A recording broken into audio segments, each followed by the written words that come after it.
So I'm going to call the Regulated Industries Committee to order. Aggressive agenda today. Appreciate everybody being here. It's going to take us a little bit of time to work through these, but fortunately, we've already had testimony of a couple of the bills we're hearing today. We'll not be taking further testimony on what I call the dry needling bill and the vape bill. Those are ready to go. I don't think there's really too much discussion on a couple of the other ones, but we're going to start with House Bill 809. Chairman Powell, you have presented this to us. There have been no changes made or proposed by you or other committee members. There's one amendment that Senator Summers may have concerning the length of time for training, and I think you've had offline conversations with him about that. If you would just refresh us on what we got here before us, give us the overview of your bill and what it's trying to accomplish. Thank you, Mr. Chairman. Bring to 809 again. This was a very simple bill that basically allowed the changing for the occupational therapists to allow them to do dry needling, the same as what physical therapists do right now.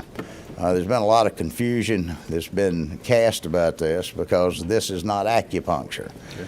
This is only those people that are trained, and these are folks who have a degree, they have a master's degree, they've done all of this extra work, and that's to use a dry needling process to get knots out of the muscles.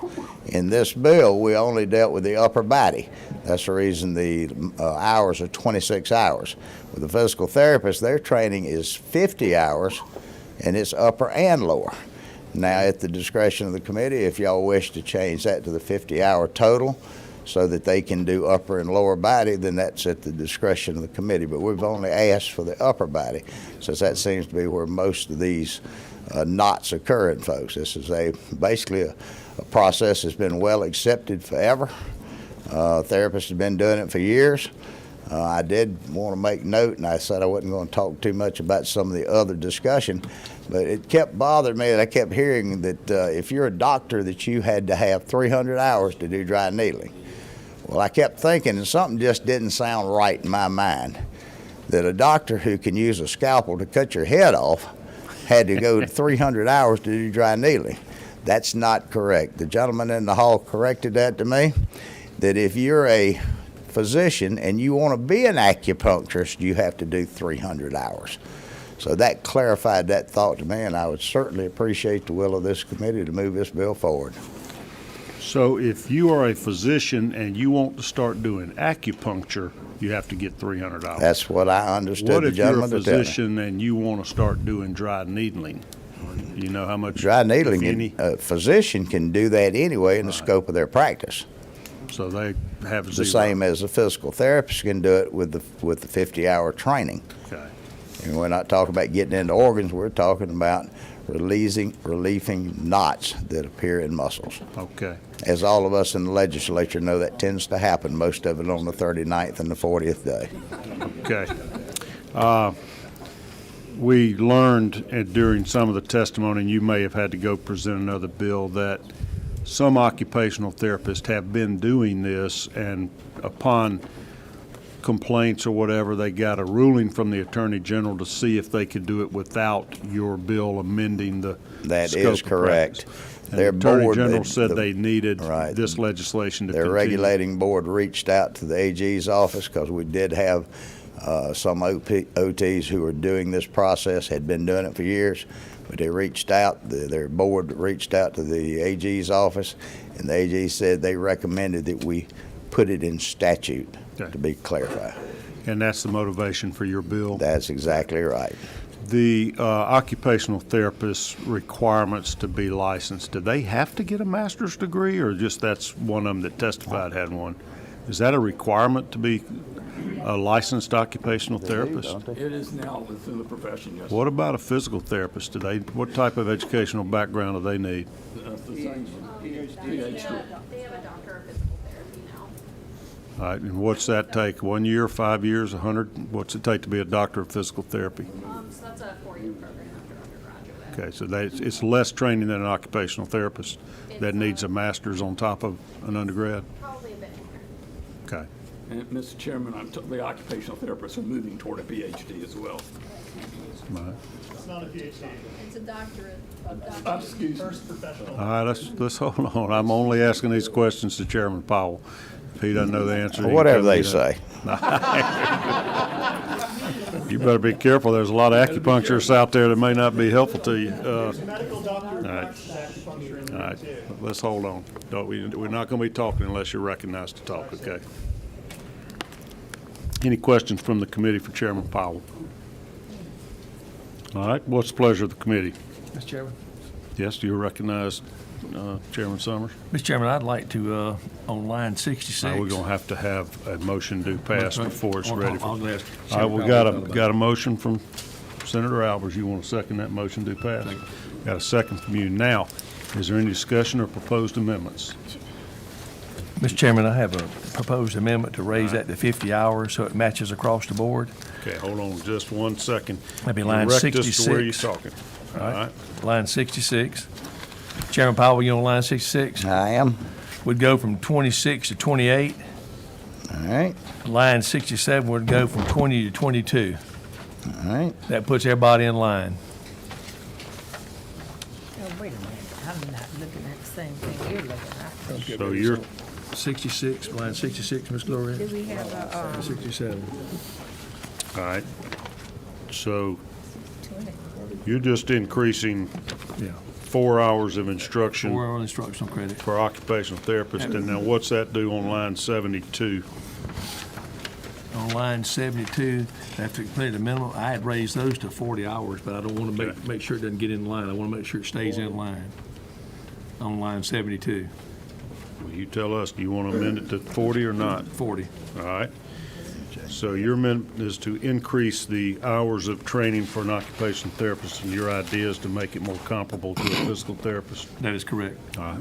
Is there a second for that amendment to increase? Second by Senator Albers. Any discussion on that? They can increase it. All right, all in favor of the, we'll call that the Summers Amendment, raise your hand. And are there any opposed? All righty. Any other proposed amendments to this legislation? All right, you've got a question from Senator Anderson. Say line 67 as well? He said line 66 Okay. to 28 hours, line 67 to 22, and on line 72, he changed from 20 to 40. Thank you.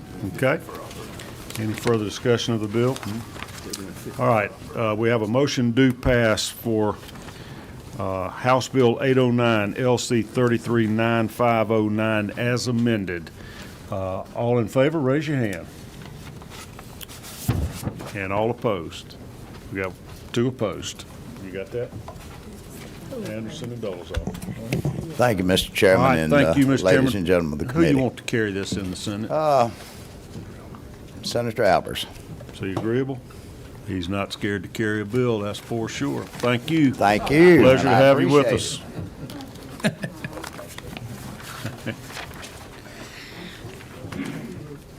Next bill on our agenda is House Bill 1260. Those of you who weren't with us on Thursday, we went to about 7:30 in the evening. We heard everybody in America that wanted to be heard on this bill. And I'm going to say, in addition to those that gave live testimony, many of us on the committee have received emails. We have received, and this is not an exaggeration, where are we at, Cindy, 5,200? We got 5,200. We learned that vape shops are now have a little QR code. If you go in there and buy a vape product, they'll ask you to scan it and then send us a letter or an email. So we heard you loud and clear. There are a lot of vape patients that love vaping. All right. Representative Gaines, we have a committee substitute at your request and with my consent, and we are working in the file from substitute to HB 1260. It's LC 365838S. Does everybody have that? All right. I need you to educate the committee what changes are included in your substitute that were not in the bill that was presented the other day. Be happy to, and if it's okay, Mr. Chairman, just at the beginning, I didn't get a chance at the end I know there was so much testimony the other day, but I'd just like to kind of respond to some of the we didn't let you close. Go right ahead. Comments. You feel free to give us any rebuttal you need to. Okay. Well, really, since day one, the goal of House Bill 1260 was to protect our retailers, convenience stores, and most importantly, consumers, the public, from illicit and illegal vaping products. Our retailers and convenience stores need clarity on what's allowed to be sold in their stores, and really the goal of this has always been to comply with FDA rules, regulations, and guidelines and federal law. That's always been my intent, and the substitute before you today ensures compliance with federal law and FDA rules and regulations by clearly defining the timely filed pre-market tobacco authorization to match the FDA's directive. And really, I just want to go over a couple of points that were discussed the other day. I know Chairman Cowser, there was some discussion about just allowing the 23 products that have been approved.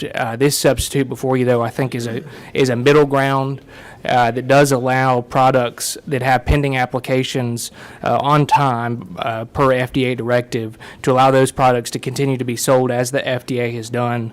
This will allow good actors to continue to operate and bad actors that will need to submit their products for review. Several of the vape shops that testified mentioned that they only sell legal products. And if that's the case, I guess my question is, how do you know? Because there is no list of currently today of what products are legal in the United States. And so if folks are verifying that they only sell legal products, my big question is, how do you know? Because, again, there is not a list. That's what this bill is all about, is providing a list of what products are legal to be sold in the United States. It includes the 23 approved products, along with what the FDA has said is eligible to be sold if they submitted their pre-market tobacco application on time. And so that's really the key here. And just to answer a couple, or really ask some other questions, when the opponents of this legislation say the PMTA regulations don't matter, really that's saying that they do matter, because that's really where the Chinese manufactured products come into play. These synthetic nicotine products that have been produced since the original FDA directives were in order to get around the FDA's process. And so this legislation ensures that those products are regulated. And again, those are the vast majority of which are Chinese manufactured. And it's kind of interesting. In some other states have looked at this legislation. Actually, the Chinese Communist Party has gotten involved and tried to stop regulating these products, because China, which, by the way, bans these products, mass produces them, and sends them to the United States with no regulation, no oversight, even though they're illegal products. And so, anyway, I think that's a really, really important. Also, opponents will say youth vaping is down, but synthetic lab-made nicotine, which I was just talking about, these Chinese manufacturers, up 2,000% since 2020. I know there was a chart, I think, that said this is David versus Goliath. But if you look at Alabama and Louisiana's directories that have passed in similar ways, less than 5% of the available product is from the two major tobacco companies. Less than 5% of the products are from the two major big tobacco companies. So, again, really what this bill does, again, I can't emphasize enough, if it's legal today, and this bill passes, it'll remain legal tomorrow. If it's illegal today, we're actually going to enforce it now and ensure that illegal products are not on the shelves. That's what this bill is all about, Mr. Chairman. In terms of changes from the House version, there's really two major changes. One is this moves everything to the Department of Revenue. I know the department was here the other day, and they've been active in these conversations. I certainly want to thank the department for their consideration, their great work to help us move through this process. But this does move the entire process to Department of Revenue. After conversations with them, the Attorney General's Office, Department of Ag, it does seem that the Department of Revenue makes the most sense to handle this from the registry to enforcement. And then it does add back in the dates of that the FDA is allowing. So this just ensures, again, that legal products remain legal to be sold, and that's really the changes from the House version. Okay. I'm going to go through and just rehash a little bit to make sure that I understand totally and the committee understands. We had a lot of folks that had other meetings and obligations that didn't get to hear the entire testimony. So as far as the regulation, right now the Attorney General's office keeps a registry of tobacco products that are FDA approved. Is that right? That's my understanding. But the Department of Revenue enforces the law that you may only sell properly licensed and taxed or whatever tobacco products. So they look in the convenience stores and grocery stores and check their inventory to sort of correlate it to that registry. Right? That's my understanding. Okay. Now, you're going to create a similar registry for vape products, and it is going to be based upon whether or not they have been FDA approved or have applied for FDA approval. That's right. Okay. And there are only 23 products that have been approved by FDA. Correct. Do you know everything they're looking for? I mean, the best I could get from the testimony is that they're looking for nicotine, since they're following that, but nicotine's legal. Are they looking for toxins or contaminants or anything else in those? There is a Cigarettes or whole vape list products? that the FDA, in fact, this is just some information directly off the FDA's website on how they regulate vapes, but they look at everything from, the impact on youth in particular. That's one of their big motives, is how the product, particularly flavors, impact youth. But they have a whole list of, in fact, I thought this was kind of interesting. The FDA received applications for more than this from the FDA, 6.7 million tobacco products since when the agency took review there in 2020.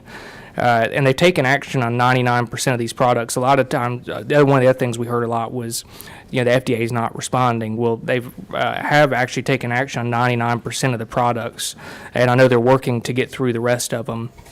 But again, 6.7 million applied, and they do have a process. One of the other things that you heard is some people didn't know why they got denied or got declined. Some of these applications are 50,000 pages of application. I mean, it's a rigorous testing. Again, especially talking about youth products, the effect on youth these products have. A lot of these applications, frankly, just weren't complete. Is one of the major issues too. And this is an application for permission to market the products. That's right. Okay. So help me with the timelines, because my thought was, why don't we just require you to be FDA approved before you go on the registry?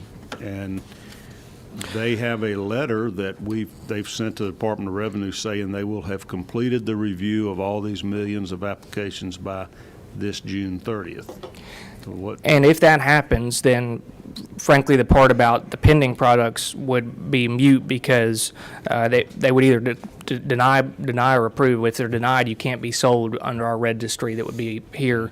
But what this does allow, if that does not happen by the summer, it does allow for timely filed pre-market tobacco product applications to continue to be sold. Those are nicotine vapor products that were marketed before August 8th, 2016, submitted to the FDA by September 9th, 2020. And those dates didn't just come out of thin air. They came from the FDA. So there are people that have filed applications by September 2020 that still don't have a ruling from FDA. Correct. If they've been denied, they would have to be removed from the shelves. Your bill will allow any of those that even That's right. applied to be listed on the registry. That's right. And in Alabama and Louisiana, as I understand it, there's about 1,000 products that would apply to. So this is not just going to allow the 23. It's going to allow the 23 plus, anywhere from 800 to 1,200 additional products to be sold. That's the number of applications filed within that time limit. In those states, we don't know for sure until we have this bill, but that's in those states. So I would estimate to be a similar. So what happens if you filed your application after 2020 and the FDA has not acted yet? Are you It can't on the be sold registry or until not? you get approved. Okay, are you allowed to be put on this registry or? Not until you get approval, and that's what the FDA has said. All right. And really, what that's preventing is someone going tomorrow and submitting an application, then selling the next day when it hasn't been, vetted by the FDA at all. Okay. Any committee members have questions? Anybody comprehend what we're doing? Okay. They had a question. Senator Dolezal. Thank you, Chairman. Thank you, Representative. Really, it's two questions, I guess. I just want to clarify what Chairman Cowser just asked. If somebody in a year comes up with a new formulation, a new whatever, and they submit that for FDA approval, And whenever that gets approved, that would be on your approved list? under It this would be, once it's legislation? approved, but while it's Okay. pending, it would not. Those, a new product would not. So help me understand the David and Goliath chart that you're referencing that has this line in the sand that purports that anything that were to come after 2020 would not be eligible under this bill. Where's the confusion in that? I think what opponents would like to do is sell products that if you submit an application today, that you can just sell it tomorrow, which this bill would not allow for. This bill would only allow once it's actually approved. Okay. And again, the reason for that is because it's had zero vetting. I mean, if you allowed for products that are submit an application today just to be sold tomorrow, then a product like Elf Bar or whatever, every day they could submit an application, just sell the next day. And the thought, as I understand it, why the FDA has allowed these older products to be sold is they've denied a ton of them. So they've moved through a lot of them, and as I understand it, they've denied maybe the most egregious products. So a lot of those pending products could be approved, and so they've been on the market for quite some time. I guess almost 10 years at this point. And this is really what my last question that I don't really understand kind of about the context of the bill. If this is already illegal, what is it that you're accomplishing by this, and why are there not enforcement mechanisms in place? You referenced Elf Bar. I think you had that. Is that what you had last time? If that's illegal today, how is it on the shelves, and what's because there's no enforcement. I mean, the FDA is sending some letters and asking retailers. In fact, they asked retailers across the country to remove Elf Bar last year, but you can go buy it today. But there's very limited enforcement on this, and frankly, these Chinese manufacturers are just overloading the shelves with these products. And if the federal government, frankly, is failing to do its job, the goal here is to have the state step up and actually enforce those regulations. I lied about being my last question. I'll ask you one last one if it's okay with the chairman. Help me understand the pushback. There's significant pushback on this. Yeah. And nobody would say that you're ill-intended in bringing this, that you're trying to shut down an industry. So help me bridge in fact, I say the opposite. We love Representative Gaines. We're concerned with the bill. Help me understand the gap there between what a lot of our friends are saying is problematic and what it is that's in the legislation. I think a lot of people who've been involved in this conversation would tell you we've had a lot of meetings where I have tried my best to understand the opponents of this legislation. I have tried and tried and tried. The only answer I can get to is that stores want to continue to be able to sell products that are not legal. I mean, that's the only answer I can come up with. Okay, thank you. And your bill stops them from selling a product that the application was filed after 2020 up until today. That's right. For sure, but it doesn't really help on anything before that. And if it's been denied, it couldn't be sold, which they've denied, as I indicated, they've gone through about 99% of those applications. Did Elf Bar get denied? They have. Why, do you know? I don't have that in front of me. I do know the FDA does have on their website a list and the explanation for all their denials. Okay. Now, I don't know, some of the denials aren't real in-depth, but it does have on their website the denial process. Okay. Senator Ginn, you're recognized for a question. Thank you, Mr. Chairman. Said you've got a list from FDA that shows all the denials. Has FDA since 2020, have they approved anybody else? Since 2020, I believe so, yes. I know so, yes. So there is a process. There is a process. they And can't as go I through understand it, Senator Cowsert actually presented a letter on the last committee meeting. The FDA does say, and I'm trying to find the letter, I've got it here, that their goal and what they say they're going to do is by June 30th of this year is they would move through the remaining PMTA applications. So that it opens the door. And if that does happen, to Senator Dolezal's point,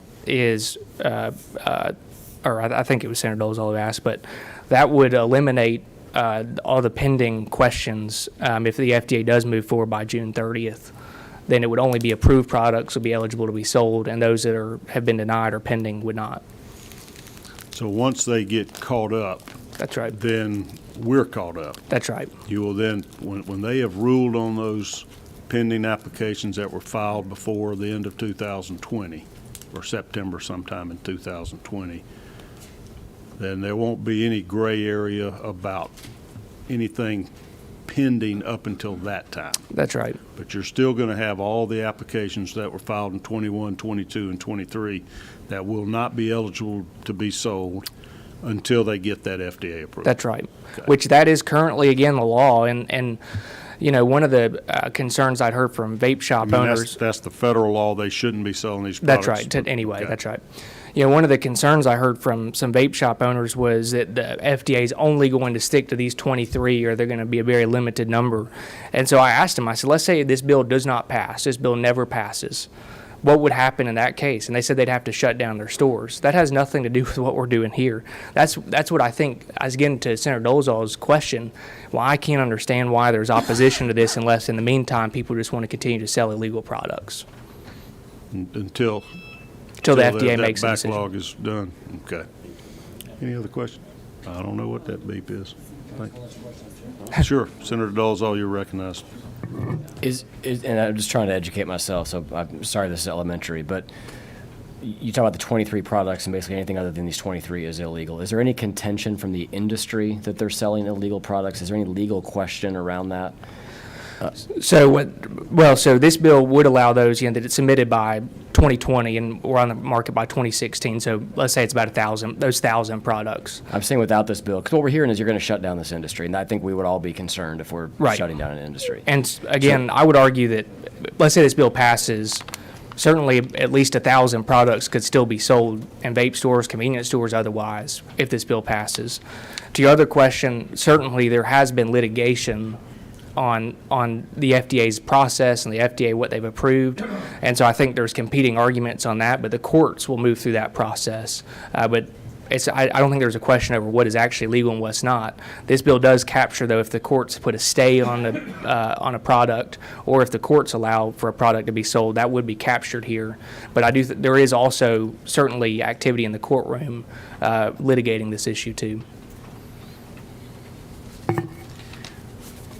Senator Albers, you're recognized for a question, then you, Senator Summers. Thank you, Mr. Chairman. Representative Gaines, thank you for bringing the bill forward. It does gravely concern me on some of the stuff that's happening. What is going to prevent, if anything, someone from ordering this online from a state that's not doing what we're doing? That is something that I think we need to take a hard look at, is the online marketplace, because, you know, certainly that's an issue. Maybe- This is more on the retail side, but I do think the online marketplace is a problem. Thank you. We did have expressed to us there is a law in Georgia that prohibits the sale online now. So you can't. Wonder if that's Now, being followed. people may do Yeah, it, I don't know but the it's not being enforcement, enforced. but- That is not legal now. Okay. Thank you. All right, Senator Summers. Representative Gaines, thank you. Follow up what Senator Dolezal said a while ago. I don't think I've ever gotten as many emails and texts on a bill that I've gotten ever, except on this bill here. I mean, the LC number's imprinted in my brain, okay? I'm real concerned. I got 34 stores in my district, I think, that we counted, that basically are telling me they'll be out of business because their stuff is not approved. Since the timetable was 2020 and then 2022 when it came to synthetic. So I'm having a really hard time wanting to police the industry to a point that we're not policing. As Senator Albers just said about the internet, and Senator Cowser said, I don't think there's any quote policing out there for the internet. But the reality of it is I don't want to. I can't vote to shut industry down without some guardrails. What I don't understand is how this could possibly put an industry out when, one, it would allow, again, 1,000+ products to remain to be sold in those stores. 1,000 Only separate. nicotine approved, though. That's right. Well, the FDA, and here's a letter to Senator Ted Budd from the FDA clarifying that there is zero non-tobacco nicotine products that are legal in the United States. So the synthetic products, they're not legal. This stuff that's coming in from China, it is not legal. And this was dated March 8th of 2024, 2 weeks ago. There's not one that's been approved by the FDA. And the reason that stuff was created was because when the FDA put in these regulations in 2020, is these manufacturers tried to get around the law. So they created this synthetic nicotine product to get around the law. So then Congress came in 2022 and closed that loophole. But those products are not legal. So they had created A workaround. synthetic nicotine because FDA only had the authority to regulate nicotine. Tobacco, yeah, that's right. Okay. Go ahead, Senator Summers. Thank you, Mr. Chairman. Prior to 2022, as you're saying, they were legal. If this bill were to pass, what would be legal in a normal vape shop right now? What would be legal in a normal? Would that be the 23 products that are approved? Plus the about 1,000 products that were submitted, that were on the market by 2016, and the PMTA was submitted by 2020. So it'd be about 1,000 products that could be legal to be sold in vape stores. And that's what current FDA regulation is today, and this doesn't change that. So the only answer I can come up with why this would put any store in jeopardy is they're selling illegal products, and that's what's making their bottom line. I'm still having issue. Go ahead. Pressed that before, apparently it went off or something on there. Like to ask a question later? Go right ahead. Thank you, Mr. Chairman. So you've just said something that I hadn't heard before, that there are 1,000 vape products that have been approved. Not approved. Not approved. 23 that have been that are being approved, but sold. there were about 1,000 that this bill would continue to allow to be sold at the FDA by directive said are legal. They were on the market in 2016 and had an application submitted by 2020. They've not been denied. And should this bill pass, They would continue. not affect That's any of right. those 1,000 products. That's right. What about the flavored product? Would that So some of continue? those are pending, and those that are pending would still continue to be sold. Now, some have been denied. Those could not be sold, but they're not supposed to be sold anyway. So that even, are any of them included in those 1,000 products? Yes. But you're saying they're not supposed to be sold, the flavored ones, I mean? So any that have been denied cannot be sold and are not supposed to be sold today. But there are some that are pending that would be able to still be sold that the FDA is not denied yet, which means they've basically been on the market now for 8 years and the FDA has not denied their application. And so,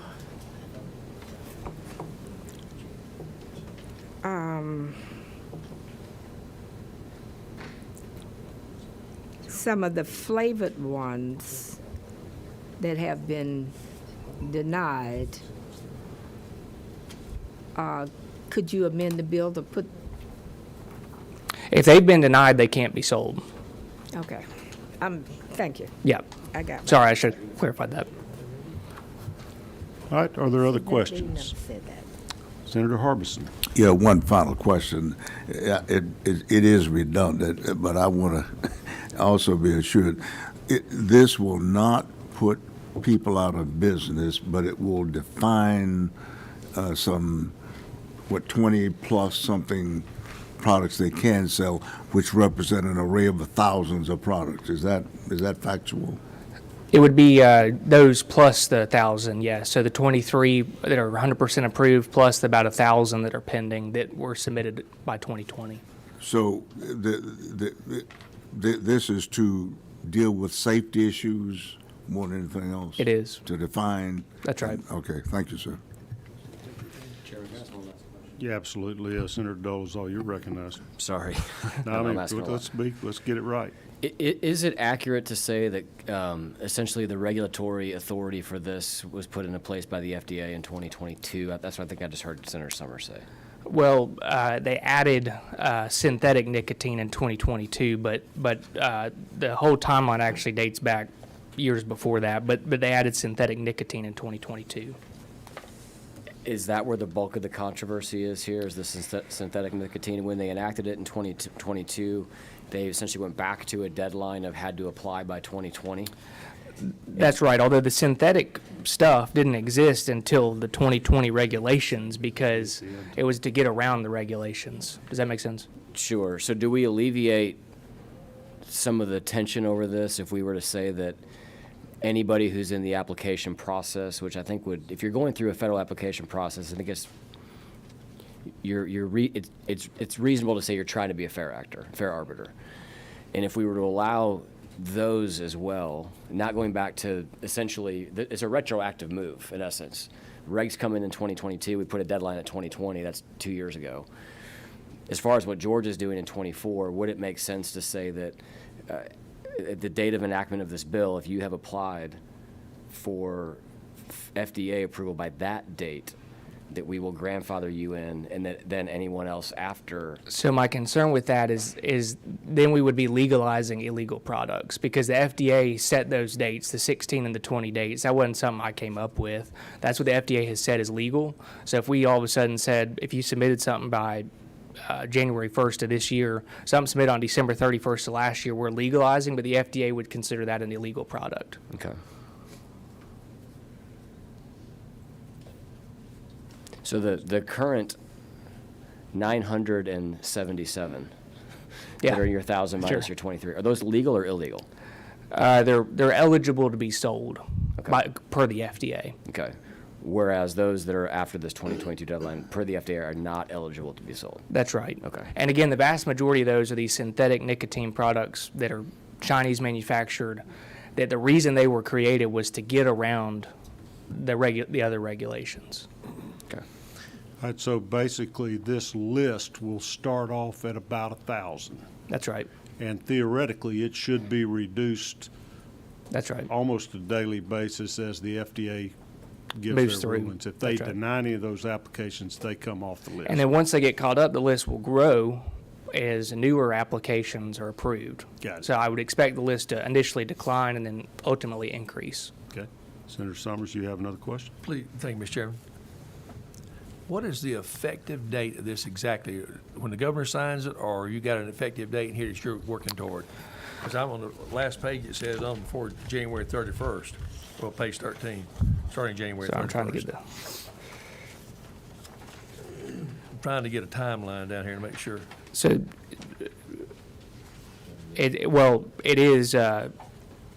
would be July 1, but it's all subject to appropriations as well. So some of this, one, you'd have to get the funding in order to implement this through the Department of Revenue. And then we also give the department some time in order to create the registry, and then also give retailers time to remove illicit products. So, it'll take some time. But you're saying it's July 1st of 2024. So on line 317, it'd be, I guess, January 31st of the year after, of the first year after the year in which this article becomes effective. Well, that's yes, but subject to appropriations, that's right. Sorry, we've been through so many drafts of this. I'm still a little confused. But it is, I think the key point is it's all subject to appropriations, and then the, I'm trying to find the specific line where it outlines the Department of Revenue's timeline for actually getting, While you're looking, the Department of Revenue testified that they estimate they would have to hire 8 new agents, and they're going to request $1.8 million in the first year of implementation and $1.2 million per year going forward. so that. We would have to appropriate that before this could ever kick in. And then once it actually kicks in, the department has 14 months, line 127. Sorry, that's what I was looking for. 14 months to actually make the registry available, and that's when actual compliance and enforcement would begin at that point. So they have, let's say this became effective July 1, it would be September 1 of next year. Senator Summers. At If I the did my- earliest, if appropriated. That's right. Okay. All right. Everybody understand what we're dealing with? All right. Very good questions. What is the pleasure of the committee? Got a motion due pass from Senator Ginn. Is there a second? Second from Senator Albers. Any discussion or further proposed amendments to the bill? We're working off the committee substitute to HB 1260, LC 365838S. I got to recognize Senator Summers for an amendment.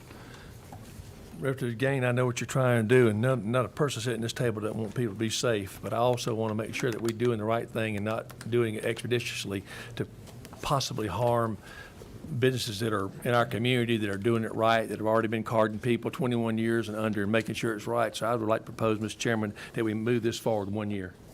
from the expected date and be, instead of being 2024, it'd be 2025, 2026 when it would come into effect, 2025, I'm sorry.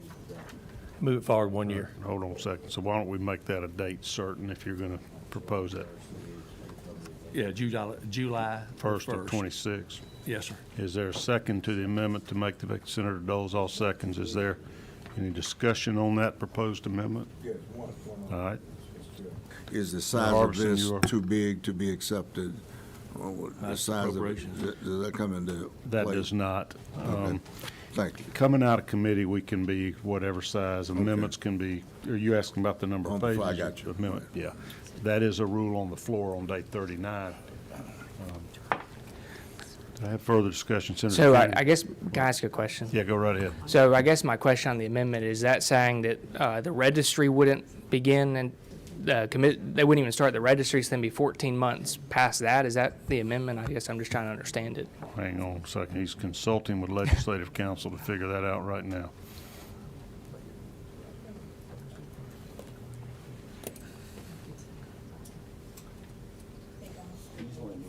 I'm getting legal on this, Mr. Chairman. I understand.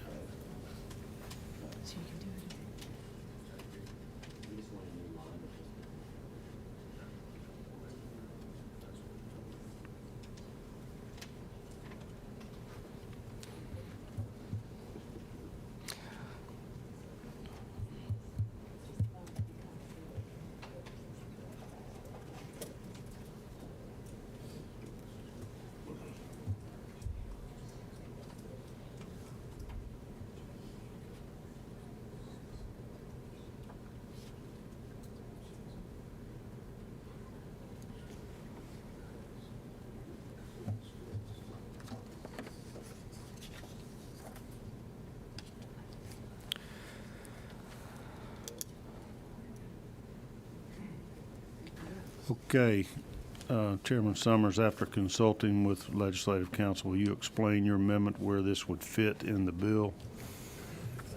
Or do Mr. you- Chairman, if Representative Gaines is with me on this thing, I guess it's 317, line 317. And then on the very back of line 324, we're talking with Ledge Council here about, this, if we don't fund this, it doesn't come to fruition anyway. Right, that's right. So, in reality, we can add it there or on or before July 1st, 2026. On the, say again? You moving a date. Just say something like no earlier. No earlier than, that's right, no earlier than. And I think the other date you're referring to is just a yearly date once the whole act Yes, becomes ma'am. effective. So I don't know. if Okay, you- how would you want, how's the best way to word it?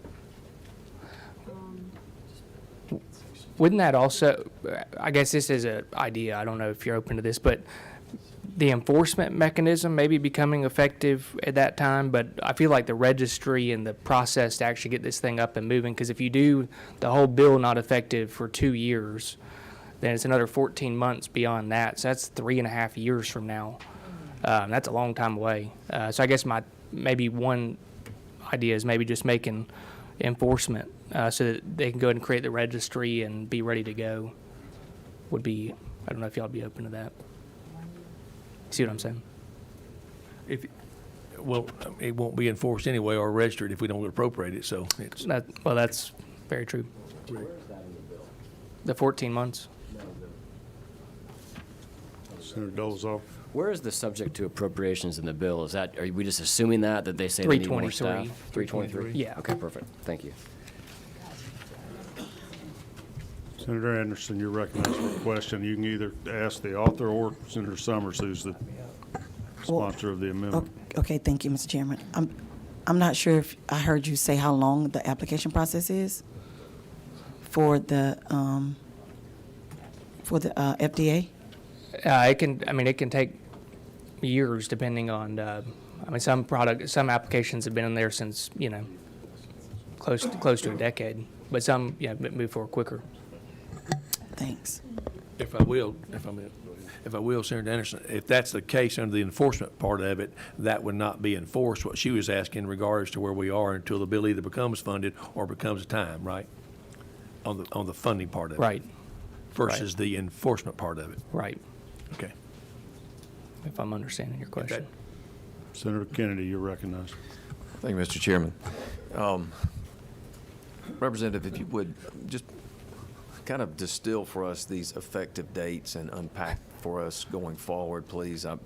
Maybe I'm the only one confused about, we seem to have two tiers of dates. We have effective dates and That's then right. FDA application. And then if you would lay that out for us, and then I'd like your input and thoughts on the effect and desirability of the motion, of the amendment that's being offered by Senator Summers. Thank you.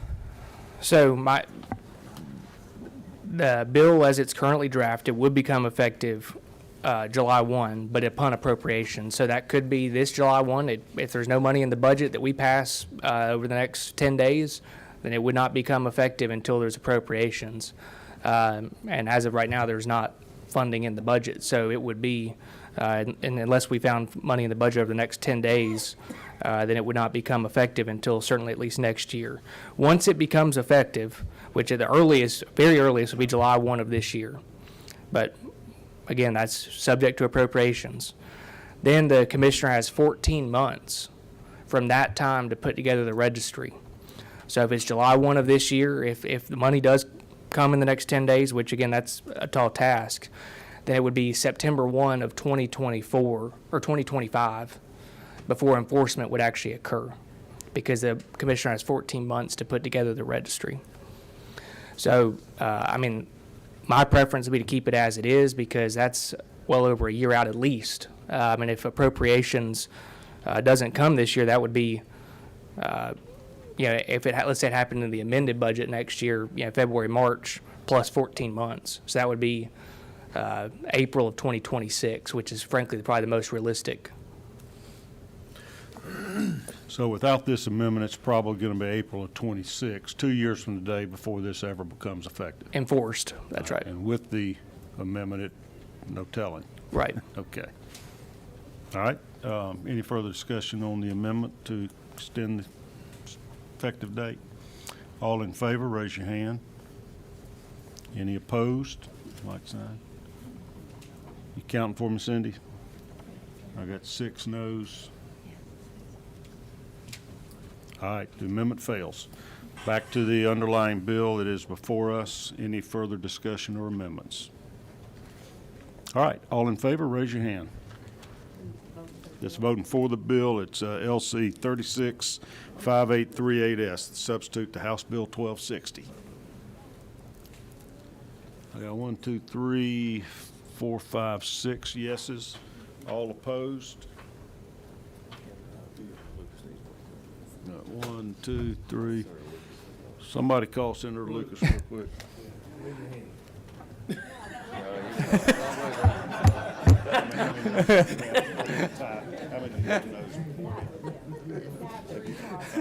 Madam Leader, you keep him straight up. It's going to be okay. It was 6-3 in favor, maybe 6-40 if Lucas knows what his vote was, but the bill passes.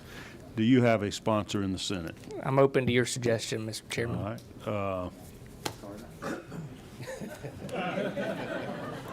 Be careful with that one. I love Representative Gaines, but I'll let you ask some members on the committee or elsewhere, Okay. and let me know here, ideally before the end of the day or before tomorrow if you can. Okay, will do. Thank you all, for being appreciate with it. us. House Bill 839, Representative Dempsey. We do have a committee sub at your request and a number of others. I'm going to let you, have you seen it? I've not. Okay. We're going to give you a copy real quick.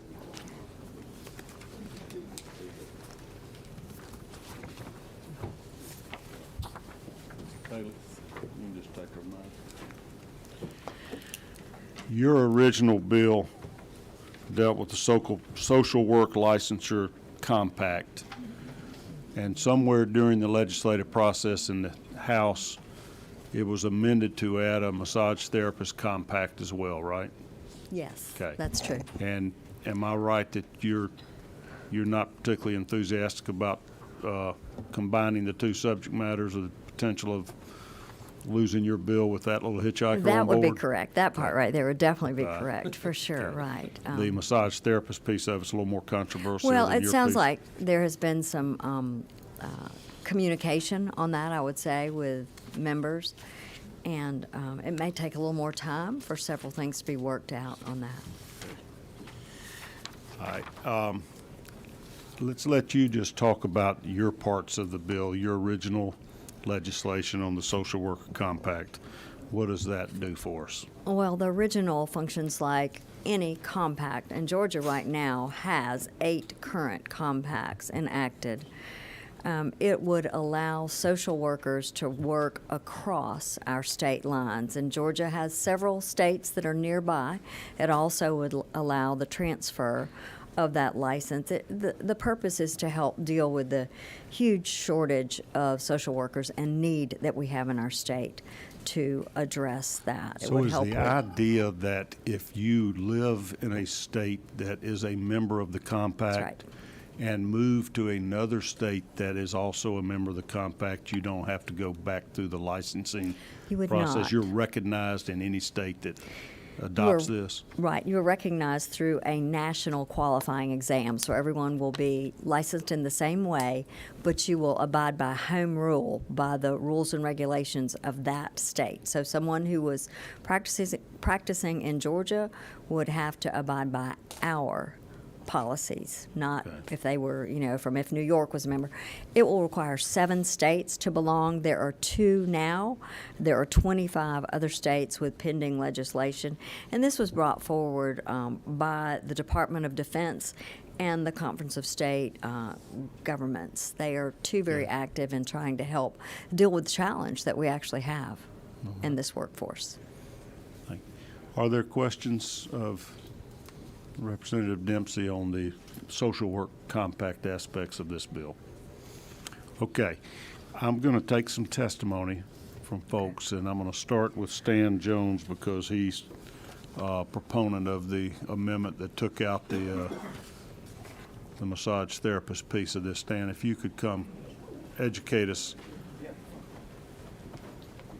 What I want you to basically say is what was the other portion of the bill before this committee sub that took out the portions for massage therapists, and what's your view on our work in taking that out or whether it should stay? Yes, Stan Jones from Nelson Mullins Law Firm. I'm here with Cindy Farrar. She's the upcoming national president of the American Massage Therapy Association. And the association in its Georgia chapter, with 2 other people here from that, had requested that the second and third parts of the original bill that came over from the House be deleted, particularly for the massage therapy compact. The reason for that is that it has several conditions in it that make it very narrow and would not afford as many people coming into Georgia, or even some of our Georgia licensed massage therapists going to other states. Those 3 things were, 1, the requirement for a national licensing exam. So some of the licensed massage therapists in Georgia who have been practicing, more than 10 years or so did not pass the exam that's referred to in the compact. The second thing is that the number of hours required in the compact to use the compact were 625, and 22 states are not at that level yet. So the 22 states, including North and South Carolina, Florida, and Tennessee that adjoin us, would not be eligible for using the compact and bringing people in. And the people from Alabama could come in under the compact. And the third thing was that the Georgia requires continuing education credits, but not every state does. And the compact required continuing education credits for a state to participate. So that actually knocked out another 5 states that would not yet be eligible to use the compact. So the point of view of the Massage Therapy Association has been the compact's not ready for prime time, if you will. It needs to be closer to reciprocity, as many of you are supporting, of course, for the military and spouses, and it's just not there yet. That's essentially the reason we requested it be removed. Now, we have also asked for an amendment that would raise the minimum hours to get your license in the first place in Georgia from 500 to 625 hours. The reason for that is that the Pell Grant financing for the massage therapy schools requires a higher number of hours to be trained than Georgia currently requires. So we need to bring our own standard higher so that we allow the students who are interested in becoming massage therapists to get the federal loan financing for their education. So when I created the sub by taking out the massage therapy compact, you were happy with that piece? Yes, thank you very But I much. did it with a cleaver, not a scalpel, and also cut out that increased hours of training. Yes, lawyers as we are, is a crayon instead of a pencil. There we go. All righty. All right, well, let me hear what Ms., is it Farrar? I've spoken to you in the hall, but if you would just identify yourself, who you're with, and let the committee know what you think about this. Sure, thank you very much. My name is Cindy Farrar. I'm a licensed massage therapist of 27 years, also a massage educator of approximately 24 years, and I am, as Stan noted, the current president-elect for the American Massage Therapy Association. Speaking on behalf of the association, we are in favor of an interstate compact, without question. The concern that we have is ease and accessibility. This compact, as it stands, or as it is written, actually adds more layers to it, and in many cases, excuse me, it would be actually easier to apply for a license in another state than to satisfy the requirements of the interstate compact, which certainly is not the original intent of the interstate compact. Currently the MBLEX, which is the current licensing exam that's accepted, isn't accepted not only, as Stan noted, for massage therapists who have taken other exams years ago, but many states have their own exams or no exams at all. So again, it's adding another burden to try to practice in another state, whereas as we heard with the social work compact, basically reciprocity, with home state rule should satisfy it if you've already satisfied the qualifications. And if you, hold up our state statute and what is required to get a license in the state of Georgia, the compact is very close to that. So it's again, not making it easier or more accessible, but in many ways preventing massage therapists from being able to move from one state to another, and certainly our neighboring states. And Georgia, as it stands right now, depended upon how the amendment goes, but as it stands right now, we're at 500 hours. So the compact of 625 would actually prevent massage therapists in Georgia in this moment in time from being able to take advantage of it. So, we would like to see there be more time and opportunity to further flush it out and really make it what it's intended to be, and easier access and accessibility. Yeah. Any questions for Ms. Farrar or Ms. Jones? Senator Harbison, you're right. If I'm understanding, you're Yes. for the amendment that will correct the, quote, error that you see. Oh, absolutely. As far as the hours are concerned, we're 100% in favor of raising the hours 625. to 625. Okay, all right. Thank you. Absolutely. Thank you. Senator Rett, do you have a question? No. Okay. We got 11 people here right now on the committee that are all tired, been in committees all day. If somebody wants a little bit of that clinical practice on massaging us, just send them to my office. Well, actually, the other thing I didn't mention is I do own a wellness center in Tucker that just celebrated 25 years. So, yeah, we've got some literally, good opportunities for some therapy. I'm going to need either one of y'all or one of them dry needlers pretty soon. My back's tight. Senator Kennedy, what you got for us? Oh, I was just going to say, Mr. Chairman, after that first bill, maybe we all need a cigarette break.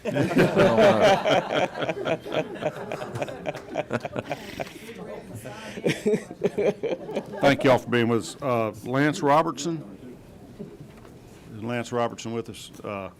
He may have left after the vape. How about Alan Porter, THC Chill, TH Chill? I think he may have signed up on the wrong bill. What you know about massage therapy there, Mr. Porter? That's for 1322. Okay, signed in the wrong place. All righty. Dr. Christine Dorham, United Healthcare. All the way through JIB is 1322. Okay. Keep on going down. Then that's all there is. Okay, so y'all got the wrong sheet in the sign up. I'll save it for that bill. All right, any Representative Dempsey, if you want to resume, any further questions for Representative Dempsey? Let me tell you what the current bill is. We're working off of, Lord of mercy, what is the,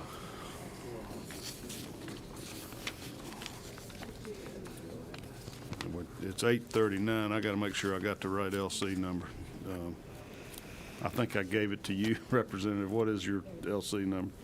365868S. All right. Would you like, do you want it back? That's fine. I'll receive a motion to pass on that if anybody is interested. Senator Harbison, is there a second? Second by Senator Albers. Now, Senator Kennedy, I think you wanted to offer that amendment that you have right there in your left hand. Tell us that LC number. You're holding it, just read right up there at the top. It's an amendment. AM 360-997, Mr. Chairman. All right. AM 366097. No, AM 360-997. All righty. Is there a second? Second by Senator Anderson. Any discussion on the amendment? This is the portion that increases the amount of clinical training from 500 hours to 625. All in favor? Raise your hand. All opposed? Like sign. All right. So the motion will be passed by committee substitute HB 839 as amended. Any discussion on that? All in favor? 1, 2, 3, 4. Any opposed? All right, that's also unanimous. Thank you. Who do you have lined up to carry your bill? Senator Larry Walker, please. Senator Walker, the license king. He'll do it. Great. Thank you so much. Thank you very much. House Bill 1264. Representative Stevens with us? There we go, hiding in the back. Thank you, Mr. Chairman. This is the bill that we heard just as a hearing a few days ago. This is the Alternative Discipline Program for the Board of Nursing, Composite Board of Professional Counselors, Social Workers, and Marriage and Family Therapists. Currently, we have a program that's very similar to this for physicians, pharmacists, and dentists who may become impaired, if you will. And this program, through early detection and intervention, will follow these nurses and get them back to work with this nursing and healthcare shortage that we have. And Mr. Chairman, that's it in a nutshell. All right. Does anybody have questions for Chairman Stevens? All right, well, you have a hitchhiker that has jumped on board your bill, and Senator Kim Jackson has brought that. It is the Section 3 to your bill. I briefly discussed it with you. It's the temporary licensing of foreign doctors to address healthcare shortage, so it will dovetail with yours. Do you have any comments on that? I've got Senator Jackson here to describe it, so you don't have to know it like the back of your hand, but we'd love your thoughts. No objection whatsoever. All righty. Senator Jackson, would you like to explain it to us? Was this your Senate Bill 509? That's right. correct. So 529. 529, okay, and it's in Yes, no sir. changes to your underlying bill? There are no changes to the underlying bill. This continues, it provides a provisional license for people who are foreign trained as it relates to being a physician. So this is designed specifically to address our workforce shortage. The provisional license does require that they work at a place that is in an underserved area. If they want to continue to have that provisional license, they will have to sit for boards as well if they want to actually have a license for real, you know, without having supervision and those things. So this is a temporary allowing them to it's a provisional begin their practice until they still have to sit for the boards and all that within a what period, 2 years? It's a 2-year provisional, and it can be renewed for 2 additional years if they're serving in an underserved area. The reason why this helps us substantially is that we have a number of foreign-trained physicians who are already in our state right now, and right now, as we have it set up, you have to go back and do your residency. So you could have been practicing for 20 years, worked with us in Afghanistan, or been a huge help in your home country, and we make you have to apply against fresh out of med school young people to get a residency. And so this makes sure that we reserve residency slots. My brother is in one right now. Make sure that we reserve residency slots for young people who are just now finishing their med school program, and it honors the fact that we have foreign-trained doctors here right now who are ready to go online. We just need to give them an on-ramp to do that. Questions for Senator Jackson on this? Is Section 3 of the bill, starting at page 6. No questions? All right, I don't have anybody signed up to speak to the bill other than you, and so that will conclude our testimony on it. Is there a motion from the committee? We're looking at, again, our committee substitute. It's LC 365869S. So moved. Got a motion to pass from Senator Summers and a second from Senator Harbison. Any discussion or proposed amendments? All right, then, all in favor, raise your hand. And all opposed, same sign. It is again unanimous. Representative Stevens, who you want to carry this for you in the Senate? Senator Kirkpatrick. All right, Senator Kay Kirkpatrick will be assigned to it. Thank you for being with us on that one. I think I may be back to you later. House Bill 1096, Representative Washburn. Thank you for your patience, first of all. This is a kind of a little trying time of year as we're trying to work bills through both sides of the building. Well, thank you, Mr. Chairman. And members of the committee, I'm presenting House Bill 1096, LC number 365760S. House Bill 1096 seeks to bring much-needed transparency and operability to a core function of the Secretary of State's office, which has to do with licensing. It aims to modernize and streamline this continuing education management for these boards, and we think that it will certainly do that. If you look at page 2 of the bill, lines 21 through 37, the bill does basically 2 things. It proposes to authorize the Secretary of State to implement this system to modernize this process, and on or after January 1st, 2025, it requires that all licensees that need continuing education requirement, all licensees under the Secretary of State would be required to utilize this system. So we think it's a good bill. We think it will improve the whole license renewal process, and I'll be glad to take any questions. This is the second hearing on this bill. Right.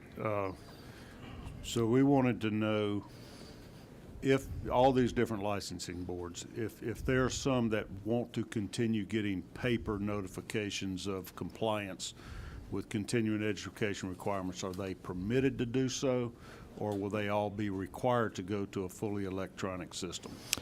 The bill reads that on or after January 1st, 2025, a professional licensing board shall not renew a license until the applicant has complied with all applicable continuing education requirements as verified using the continuing education tracking solution that is proposed by the bill. So I, from reading that, would say that they're not allowed to continue to do it with paper. Okay.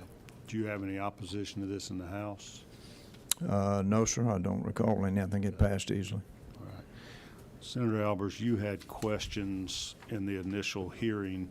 I did. I have forgotten what some of them were, although I think it dealt with whether Secretary of State had to do competitive bidding before they did these. Could you sort of refresh me or ask if you, are you clarified? I am, Mr. Chairman. I spent some time with Gabe Sterling as well as some folks at the Attorney General's office, and then reviewed some other code.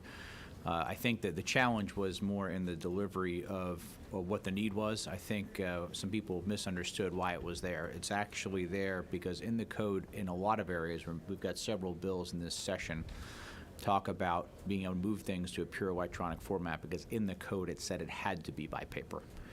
So that is the reason why some of the amendment needed to be in place to get it done.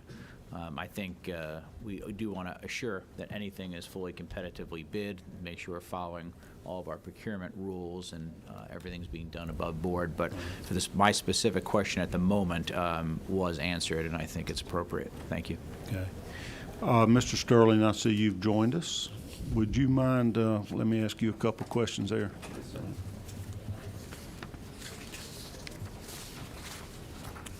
So this is one of the roles of the Secretary of State's office to manage all these licensing boards. Administratively, yes. What do they currently do as far as tracking compliance with continuing education requirements? It's a self-reporting system wherein the applicants will send in paperwork. And right now, depending on the board, normally the analysts will do a 3% audit where they'll go pull out 3% of the licensees, work with them to get their paperwork verified, and then it comes back in. But again, it's only 3%. This tool will allow us essentially to have a 100% audit of everybody and not have to have the analysts or the licensees spend their time trying to dig through paperwork from a year earlier or 18 months earlier and stuff. So that's the general. This would help the applicants and help the analysts and free up their time to work on renewals and applications. Is there a specific vendor that has the program for doing this tracking? We actually have 3 different ones that work inside our system right now. The largest one is CE Broker, but right now it is a voluntary system that I have nurses, but again, because we can only, I think about, I'm not sure what percent does, I think about half do it. So we still have to do the audits no matter what, even though we have half already tracked. So you got about half of the licensing boards that are utilizing this now? It's about 7 right now, but again, it's only mandatory in 2 of them because they were allowed because part of the code was silent on it, and the Attorney General's office, and we shared several memos with Chairman Albers on this to kind of explain the rationale for this. This isn't for a specific vendor or anything, and as an example, Used Car Parts wants to make sure they can use their vendor. We have no problem with them continuing to use the vendor they're happy with. Okay. If, so there's a provision here, I don't know if you have it in front of you, but on lines 27 and 8, the Secretary of State may contract with third parties to implement, integrate, or otherwise provide such tracking system. Have you already entered into such contracts? We have not. Okay. Not under this code section. Like I said, we work with them with certain boards through those boards. The intention would be to follow the procurement process, and essentially, even in things, this is no cost for the analyst and no cost for the applicants and licensees or for the state. But even with that, we have to set up certain things to be reviewed under the DOAS. We've talked to them on several other items that are no cost. You still say what's the best value for the applicants, for the analysts, and the taxpayers overall, if there's anything on the back end, and what gives us the most beef on this thing, even if it is free, essentially, the most meat on the bone for it. Okay. Any bidding process or that you would do would be competitive bidding, fair to all of these various vendors? Following the Georgia procurement laws, we always do. And would this make every licensing board have to report electronically their CE compliance? That is the intent. Okay. Other questions? All right. What's the pleasure of the committee? Move to pass. Got a motion to pass by Senator Albers. I got a second by Senator Butler. Any discussion or proposed amendments? All right. All in favor? Raise your hand. Any opposed? All right, once again, unanimous. Thank you, sir. Thank you, and thank you, Delta. You have somebody to carry this for you?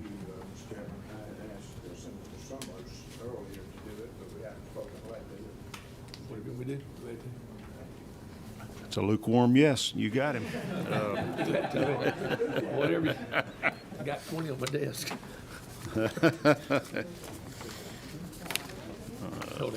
Please. All right, our next bill, back to you, Senator Stevens, is HB 843. Thank you, Mr. Chairman. Mr. Chairman and committee, you might consider this a grandfathering bill. A43. It may become one here before long. I bet it might. Grandfather of all hitchhikers.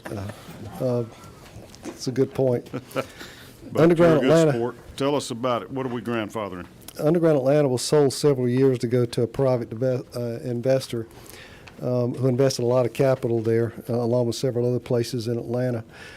This legislation pertains to only special entertainment districts as defined in current law in Georgia. Underground Atlanta qualified as a special entertainment district, and this legislation simply allows it to continue to qualify as a special entertainment district.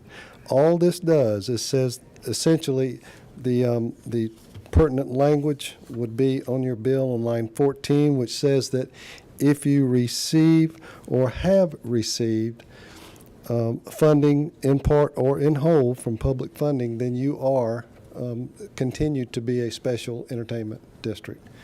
Essentially, that's all this bill does, Mr. Chairman. What changed to make you need to update it to grandfather the ownership change of this? That's it. It was there was public funds in the project before. There are two that I know of in the state. One's Underground Atlanta, the other's River Street in Savannah, with 200 square feet of leasable space and all that stuff. And half of that space is owned by the municipality. Correct. Okay, so it has to be a government project. It's got to be big. Yep. And does it have to have been existing now? I mean, is this going forward? Are we continuing a law, or was it intended just for Underground Atlanta at the time? At the time, that's all it was for, was Underground Atlanta. So now that it'll be privately funded, it just says that it had been funded before and or has been funded before with public funds, Okay. in whole or in part. So does this limit it to River Street and Underground Atlanta, or may this expand these entertainment districts, Sunday drinking in the future? I don't believe there's any other case where that would fit. Okay. Questions? All right. I do have some comments, and then I have been informed by a number of members of proposed amendments that have been presented to me really over the last week. So we'll ask you any questions we got, and then we'll let some other folks talk. Anybody else got questions at all? Thank you, All Mr. righty. Thank you. Mike Griffin. Thank you, Mr. Chairman. Mike Griffin, Public Affairs Representative with Georgia Baptist, and we certainly respect Representative Stevens, understand what he's doing. We oppose it from a concern standpoint, and that is the concern with this bill is that I understand it to expand the definition of what is called entertainment districts or social districts, where there are usually much looser laws. Which may include walking around, for example, in public with alcoholic beverage, and you won't have to have a lid on or things like that. But even though this bill may be intended to narrowly define support for Underground Atlanta, for example, the new definition of entertainment districts could make possibly entertainment districts easier to place throughout the state, which would exponentially make alcohol potentially more available. And so that's been always our concerns of intentionally or unintentionally expanding the use of alcohol. And, we've always talked about accessibility equals sales, sales equals consumption, consumption equals potential problems related to alcohol. So that's just some of our concerns on this legislation, Mr. Chairman. So it looks to me like the change from other laws and ordinances is allows you to drink on Sundays from 11 a.m. to 12 midnight. And it allows you to stay open till 2:55 a.m. on early Sunday mornings from Saturday night. Is that what your understanding is? My understanding, I think, is Representative Stevens, I've already communicated somewhat on this. That's already allowed anyway. Our concern is it might open up in the future other places. It might continue on. But I know at this point it seems to be limited to only those two locations. Yeah, but only for those expanded hours. It allows Right. you to serve alcohol in these entertainment districts. Right. Only two of them we know of so far on Sundays right. from 11 Yeah. to midnight. I don't know what it might be 2 years from now or not. I'm not sure. Okay. Yeah, I was just kind of wondering there may already be I know we passed the mimosa bill and all that kind of stuff, the Sunday brunch, that may be some places that are allowing this already. Other places, or maybe you have to have 50% food. I guess it'd be up to the localities. I think that is, yes. Okay. All right, any questions for Mr. Griffin? Don't see any. You didn't have any, thank you. Anybody else want to speak to this bill? All right, what is the pleasure of the committee? It's House Bill 843 LC 540257. Got a motion to pass from Senator Albers. Is there a second? Second from Senator Ginn. All right, now, are there any proposed amendments in your folders? Ladies and gentlemen, you will have several, but I would need these have been duly provided to me in advance. Somebody would have to make a motion to pass, and if you would reference the number in the upper right-hand corner of the amendment number. All right, I recognize Senator Albers. I offer Amendment 360-990. We passed this exact language out earlier on a Senate bill. Okay. You want to describe it to us just from your seat there? This is the coupon bill that you'll remember to allow folks that want to offer coupons from beverage stores. Second. Got a second to your amendment from Senator Ginn. Any questions? Does anybody want to speak on this? It's been a while since this came through this committee. Senator Kennedy, do you have something? I was just going to ask Senator Alvarez, we worked on this and made some changes when it first came. Is this the exact language that we passed out? No, actually, per the request of some of the folks in this room, lines 15 and 16, which such discount is offered under all licensed premises owned or operated by the same retail dealer. And number 2, such discount is not specific to any particular brand of alcohol beverages. So that was to alleviate some of the industry's questions. So it was made to bring more people on board. All right. Okay, thank you. Thank you. Any other questions or comments from committee members? Sure we got nobody out here advocating for or against? Okay. Y'all would like to speak? May I? Yes, you may. Thank you, Senator and the committee. Michael Mumper with Georgia Alcohol Policy Alliance. I did testify on this when it first came up, and so I won't belabor the point. But the proposed addition for alcohol coupons, in short, alcohol kills 144,000 people a year through chronic disease and acute causes. 3,400 of those are Georgians. If we want to lower the number of deaths and harms that result from alcohol, the number one scientifically proven way to do this is to raise prices through taxes and other things like that. This proposed addition, with all due respect, does the exact opposite. It lowers the price. The people who are going to take most advantage of alcohol coupons are the people who are most likely to be excessive drinkers. So I would urge opposition to the amendment. Okay. No questions. So, Mike Griffin, sing song second verse, or you got something new for us on this one? Well, it is somewhat the same thing. So we definitely oppose this again. I mean, literally, I've been dealing with these issues since 2007. I sat right there. The year after I ran for state rep, when you and I first met, you were running for Senate, I was running for the House. And it's just like, give them an inch, they're going to take a mile. It's never enough. It's always, we just want to do it this time, then we're going to do it on Sundays, then we're going to do it, we'll change this. And I'm saying, it just seems like there's going to be a day when we're not going to be satisfied till it's sold 24/7, including lemonade stands. I mean, so this is not, again, y'all have heard me say this 100 times probably, this is not selling Coca-Colas. And this has seen as being one of the number one drug issues in America. And again, accessibility equals sales, sales equals consumption, and the more you drink, the more problems. And we're not trying to advocate for teetotalers. We're just saying it's a public health and safety issue, and we're just concerned that this accessibility and availability, it might put us in a higher risky area, and which is why, again, this has not been allowed, because this is just not any beverage out there. It is something different about this, so it is something to be concerned about. Thank you, Mr. Chairman. You're very gracious. I Thank you. appreciate you. Remind the minority leader who beat you in that race for State House. Obviously, My you good didn't friend win. Alan Powell. There you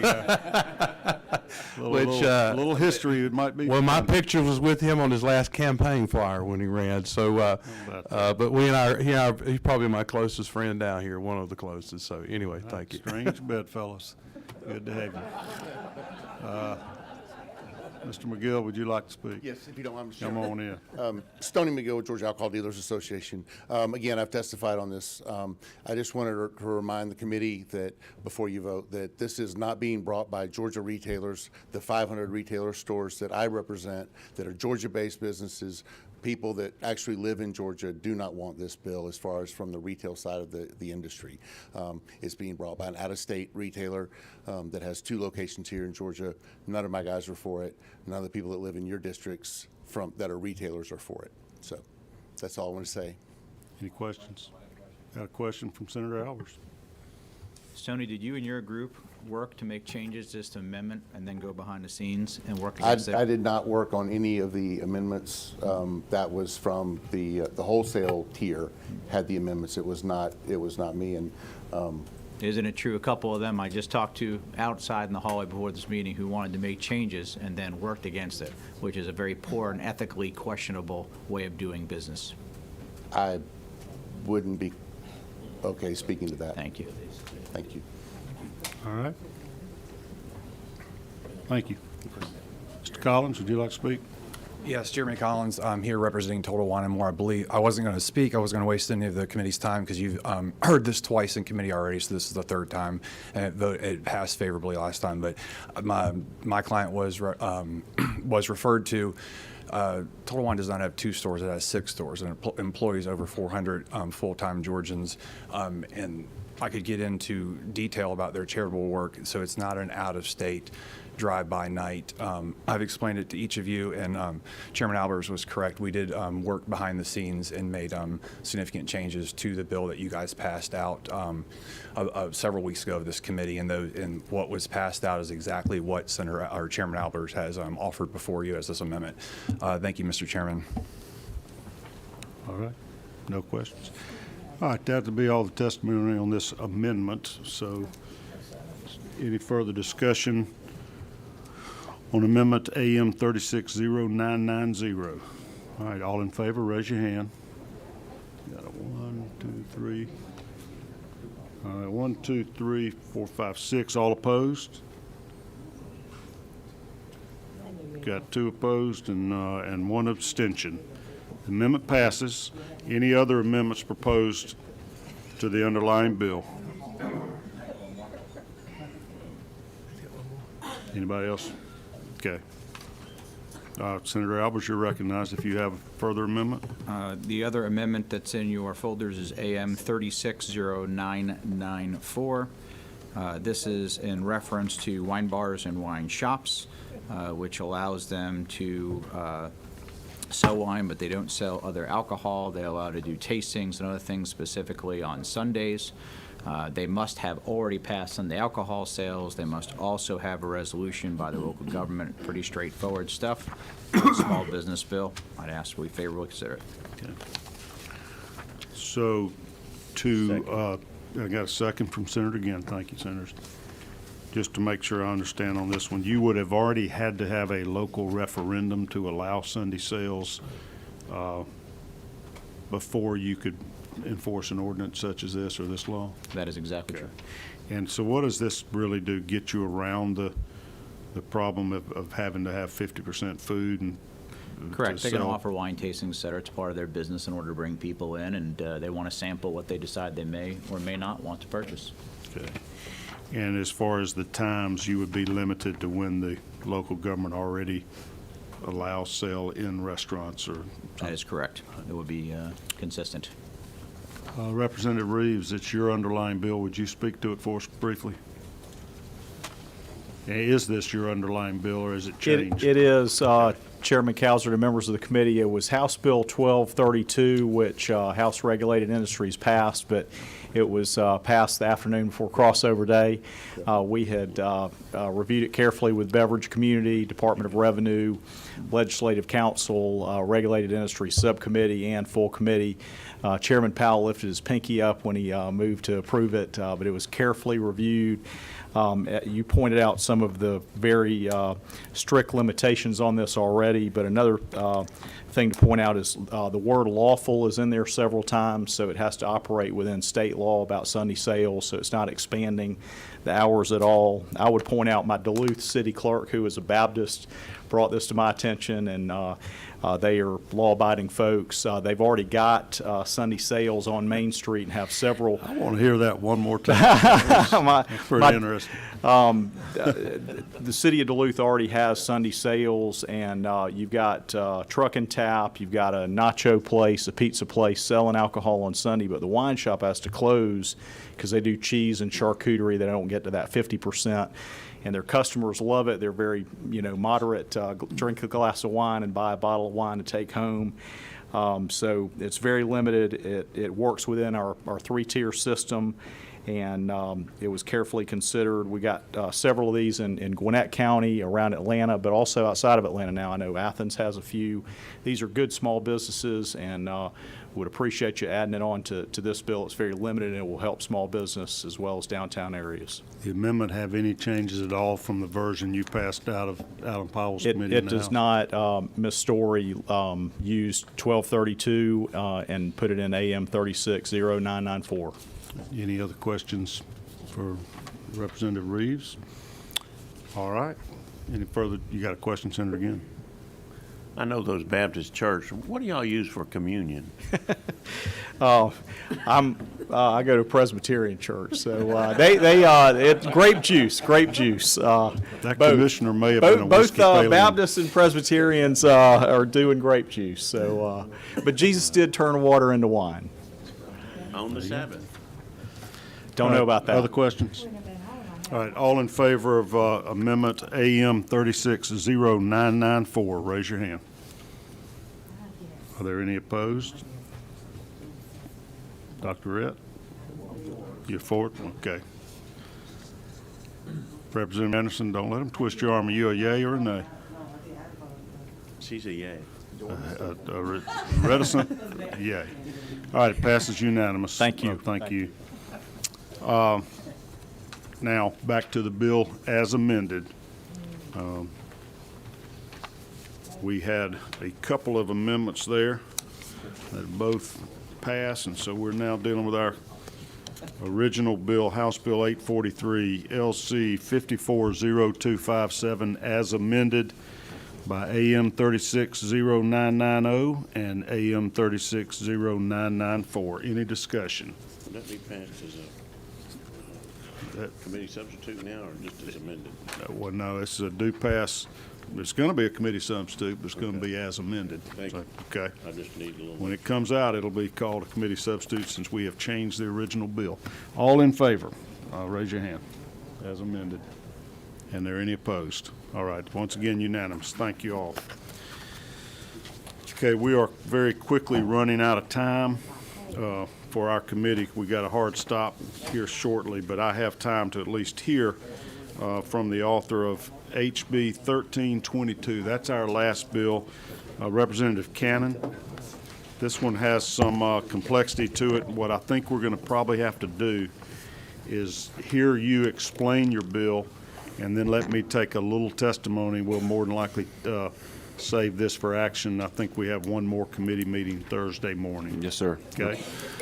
You'll just sort of educate us a little bit on what your legislation does. We've had dry needling and massaging and alcohol vape pens. Now we got Very hemp. interesting committee. Yes, sir. Tell you what, if you ever get bored, just come around and watch. Mr. Chairman, members, thank you for the chance to present House Bill 1322 LC 550240. There's been several Department of Ag bills, requested bills this session that put some guardrails on our state's hemp industry. Some have addressed testing and validation.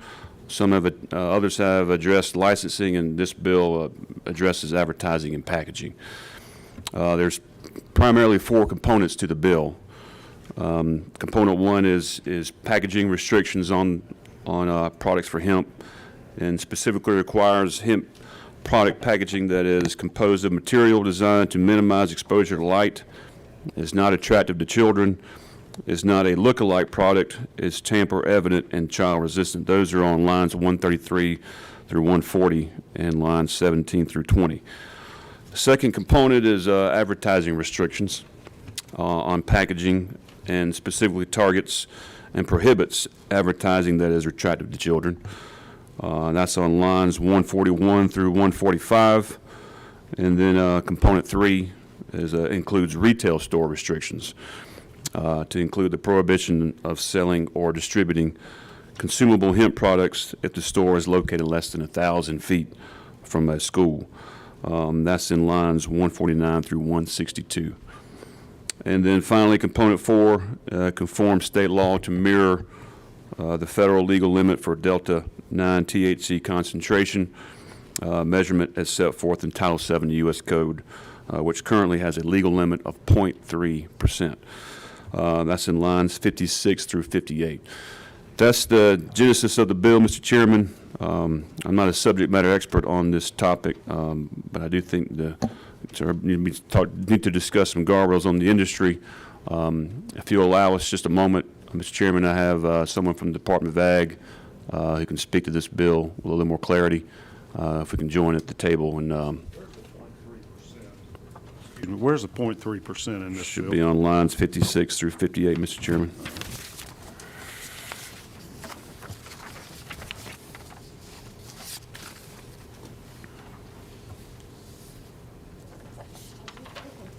All right, questions for Representative Cannon, or are we going to hear from the ag people? All right, let's hear who's next. I've got a number signed up, but you said you had somebody from the Department of Agriculture. Yes, sir. Speak. Hey, Yes, sir. come on, speak. I think I'd prefer you there at the podium, if you don't mind. Certainly. Good evening. I was You're about to good. say afternoon, but that would be Yeah, inaccurate well, at this getting point. Thank you for allowing me to come and to speak before the committee. We've had a series of bills this year, and I really appreciate the attention that the legislature has given us. You guys have not seen this bill before. You've seen 2 others that came from the House, but this is a third, and it's a little bit different than some of the others. It's a little less focused on how we operate as an agency, and begins to get into some things that people may find to be a little bit more problematic. While we were working through this, I realized that there were a couple of changes that we probably should make. I understand that the committee may have a copy of that amendment. Would it be appropriate for me to speak to that, Mr. Chair? You can go ahead and tell us what you got in mind. I don't think we Okay. have it all yet. Okay. So the first thing. I've had several. I've had a proposed committee sub and 2 different proposed amendments, and that's one reason we're just hearing it only today, so we can sort it through. Let me tell us what you think we ought to do. Certainly. So we did, we spoke to some people in the industry, and one of the things that we defined is attractive to children. And I think that maybe we were a little overzealous and decided that we would go ahead and we would pull that back a little bit. If you do have it in your file, it would be AM 550047. And so one of the things that we consider, originally, we had attractive to children as meaning that it was the use of any images, words, shapes, colors, or designs that are likely to appeal to children, including cartoons, animals, toys, novel shapes, bright, vivid colors, and so on. And so what we'd like to do is change that to be any characters or symbols designed or likely to appeal primarily to children or persons under 21, including but not limited to anthropomorphized animals, creatures, promotional characters, licensed characters, or inanimate objects, depictions of children, depiction of candy. We just think it's a little bit narrower. And then we also added some language that would help some of the folks in this industry protect their trademarks if they're able to get one. The USPTO can be a little bit challenging on some of that. I think that they don't offer a lot of marks to some people in the hemp industry. But I also understand that there's case law, so someone's gotten one. Anyway, so we wanted to go ahead and include that. If you look at line 56, I left this out of my amendment, but on line 56, we have the legal limit means a total delta-9 THC concentration that is greater of 0.3% or whatever set forth by the feds. This committee changed that to lesser in another bill that came through here, and I would like to go ahead and make a conforming change to that to match what you guys said ahead of time or previously. There are a couple of other things that that are kind of interesting in this bill. We've got some language in here that speaks specifically to testing methodology. And the reason that we were confident in repeating that in code is because that's already been established in the CFR. And so the laboratories that are doing this testing are already following these testing principles. And so we just wanted to go ahead and take things that we knew were really controversial and go ahead and adopt them in code to make it as predictable as possible for them. And then we have a bunch of other conforming changes, but I think I'll stop because it's late in the day and see if you guys have any questions. I'd be happy to answer them. Some of the proposed amendments are suggesting that applying this only to Delta 9 is incomplete. Okay. And you could educate me. I know Dr. Raduca can when he speaks, but there's also now Delta 8, Delta 10, Delta 11. Mm-hmm. Should we include all of those forms of THC? I think if the question is, should you include it in this bill, I think. Do they get you high? Yes. Well, then why shouldn't we? Well, I'm not saying that you shouldn't. Okay. But it'll slow this bill down. It changes. That's a policy conversation where people are going to have a lot of really strong opinions. It's going to be a little bit explosive, and so it is definitely a legislative policy decision if you guys are willing to take it up. We're ready. But I would say that's not the original intent of this bill. Why wouldn't the Department of Agriculture want to limit THC from those other polymers as well as Delta 9? Or do you want to? Well, I think that's a policy decision for the legislature that we're happy to enact or enforce as is prescribed to us. Is it more difficult to enforce if we add those other compounds? It's more to test. It'll cost more for us to go and do like a full spectrum, a full panel test instead of just looking for Delta 9, which is what we've been kind of planning on really focusing on. On our other bill that did pass this committee and has passed the Senate, and it's sitting in the House, it required testing from independent labs. Does this bill require the Georgia Department of Agriculture to do the testing? No, this does not change any of that. I'm sorry, I was responding to the hypothetical of if we were to include the Delta 8, Delta 10 bands, what that would look like is we would have to adjust the model that we have to expand to that. And even though the manufacturers are having those tests done, for us to confirm that they're in compliance, we have to do an additional test. Does that make sense? So that'll go up. Random sampling to verify that their testing is accurate from these out-of-state labs. That's right. Okay. And so right now. They are testing those other polymers now, right? Am I using the right language? Well, they're not polymers. What are they? We would look at like cannabinoids or cannabinoids is the right way to say it. I just say it wrong. But other approved testing labs are looking for Delta 8, Delta 10, Delta 11, as well as Delta 9 already? Okay. All right. Did I interrupt you in your conversation? I forgot. Couldn't resist. Yeah, interrupt you so bad you forgot. Okay. Anything else of particular significance that you, or your views on this? Okay. I think that the conversation about Delta 8 and 10 and the isomers and esters and whatnot is an important conversation that needs to be had. I would be a little disappointed because I feel like this year we were able to, at the legislature, we were able to talk about what's going on in this industry in a way that wasn't as frustrating as it maybe has been in the past. And selfishly, I would like to see that continue through the rest of the session. But you are the governing body. You are the chairman of this committee, and so I will follow your lead. I'm seeing these arguments and these proposed amendments, and some are making the argument that, Delta 9's not the problem anymore, that they've stopped doing that already. So you're enforcing something that's already not on the shelves, really. And so what good is that? It's in name only, expands the powers of the Ag Department, but you're really not changing what's getting sold to the public, since they're not really selling Delta 9 any longer anyway. Well, they are. I would disagree with that. Okay. Senator Summers has a question for you. Ms. Russell, thank you. I'm concerned about the 1,000-foot distance from education. Some of the locations I know in my district down there, schools have bought property, and now it's within 1,000 feet of the plant or whatever. And I don't want to. They can't move their plant. Sure. And I'm just trying to get that, wrap my head around me. Is that possible that you all would be willing to reduce that down to maybe 600 feet, 650, because that would give them the distance? So in this bill, we're just talking about the retail stores. Yes. So, and it's moving forward.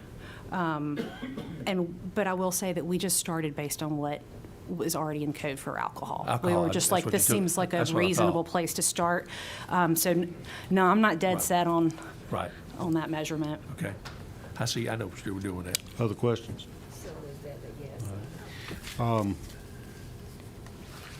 Is there currently a ban on selling these hemp products to people under 21? No. Okay, so unless our bill gets passed by the House and signed into law, it's legal. That's right. So what's the harm of children buying hemp products? Hemp by law can't be more than 0.3%, and we're all told that that means it does not have a psychoactive effect. So there are two parts to that question, and then there's also, so I would say first, if they're actually getting hemp, right? So oftentimes they're not. I think another component to that is if you eat one gummy, it may not do anything, but if you've got a jar and you decide that, oh, hey, all of those gummy bears look good, I'll go ahead and take, because like people talk about eating 1 or 2 Skittles, I eat the whole bag. I always have, like my whole life, So we see a lot of accidental over ingestion by children, and that's the scariest part. And then also that tends to happen. It's not that it's being sold to them; it's after sale. So when they come upon a product that looks just like their Haribo gummy bears, and it has a really similar looking mark that looks like the trademark, and maybe they're an unsophisticated reader like children can be. Those are really the things that we're trying to target. That makes sense. Senator Lucas, do you have a question or a comment about Nothing. children? Nothing. All right, Senator. Just thought. Senator Summers. Ms. Russell, walk me through, make sure we're on the same sheet here. Delta 8 is more of a hemp byproduct. This is a process of the cannabinoids through the hemp level of Delta 8. Delta 9 is more of your THC cannabinoid product that comes from the cannabis-based isomer by doing it that way, how they base it out. Well, I would say, what's complicating about this is that it's the same plant. Well, hemp and marijuana is the same plant. Yeah. Right, you pick them at different time, you get different levels of cannabis, and they have to remediate it down to get to 0.3%, which allows them to make the gummies or the lozenges or whatever you have. So you can take, your.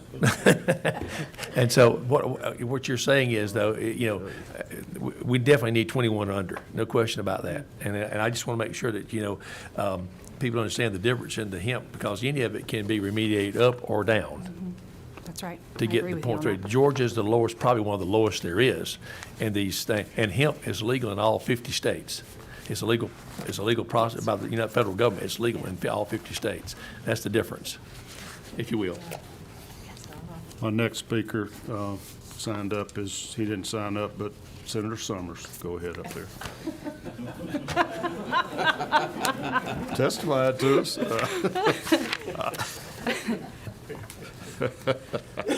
Just clarification, Mr. Chairman. Thank you. Just, Time to go. Isn't it true? All right. I'm Thank happy you. to sit down, though, if You y'all are did, do it, scoot while you can. You getting hungry? I got time for one more speaker because most of us are late to another appointment at 6. Dr. Reduka, you were the first to sign up. I'm sorry, are you gonna be able to come back Thursday? I'd rather get it in today, but I'll be here Thursday evening. All right. How long are you, Greg? 5 minutes. Okay, hit it. Okay. I'm Dr. Greg Reduka. I'm a board member with Georgians for Responsible Marijuana Policy. And while I applaud the efforts to regulate Delta-9 THC, unless we're also regulating Delta-8 and Delta-10, we're really not solving the problem, especially because of the loophole that was created by the U.S. Farm Bill, which allows Delta-8 products to be sold at any THC level. So when you're dealing with Delta-8 or Delta-10 products, which all the bills currently before the House and the Senate do not regulate Delta-8 or Delta-10, you can be talking about THC levels of 50%, 60%. And Sheriff Gary Sisk at Catoosa County has tested a lot of these products, showing them to have very high THC levels. 18 states have passed Delta loophole laws. The Florida Senate recently passed their Delta-8 loophole fix unanimously. So what happens is that we're really talking about marijuana products. You've got hemp-derived marijuana, hemp-derived Delta-8, Delta-10. Delta-8 can be natural in the hemp plant, but there's not very much of it. Delta-8 can also be a synthetic cannabinoid, and that's where you really get into problems, because again, Delta-8 is unregulated. So anybody can really buy any percentage of THC Delta-8 product, and it's legal because of the loophole in the U.S. Farm Bill. So if Georgia acts like 18 other states have, we could fix that loophole and not sell these products to children. So, although it's the hemp industry, they're really manufacturing marijuana products. So I hope that people won't be distracted by just the word hemp, which sounds so harmless and innocuous. The hemp industry is using hemp-derived CBD to produce high THC Delta-8 and Delta-10 products. And the marketing, I'm so glad that marketing is included in this bill, because these are how some of the packages look.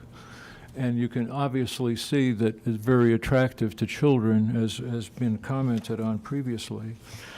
Lastly, I really would hope you would consider the weight of the product, not just talking about the dry weight, but if you talk about percentage only without talking about the weight of the product, it's somewhat meaningless.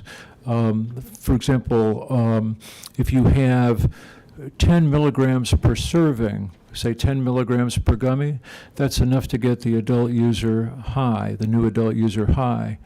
If you have a package of 10 gummies, a 100 milligram package, then you're really going to get impaired, you're going to get stoned. And in Colorado, 1 out of every 3 person dies every 3 days from THC impairment while driving. So Whoa, did you say dies? Right. Right. 1 out of half? Every 3 days, okay. On the average, every 3 days, a person in Colorado dies from THC impairment while driving. Okay. So it's just a very serious problem. So I hope that you would take a look at the Delta-8 loophole and fix it.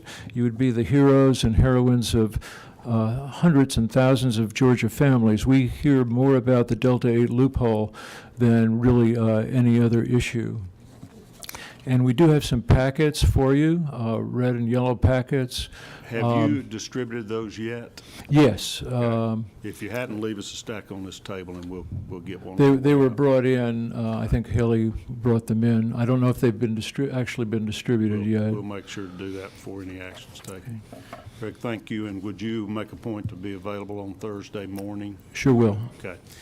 Doctor, hey, I don't know your name, but I'm gonna let you talk real quick. Anybody wears their doctor coat in here, they get my attention. Greetings, everyone. This is Are you a doctor, or is it just cold No, outside? my name is. You got a lobbyist badge. Heck, you tricked us. Who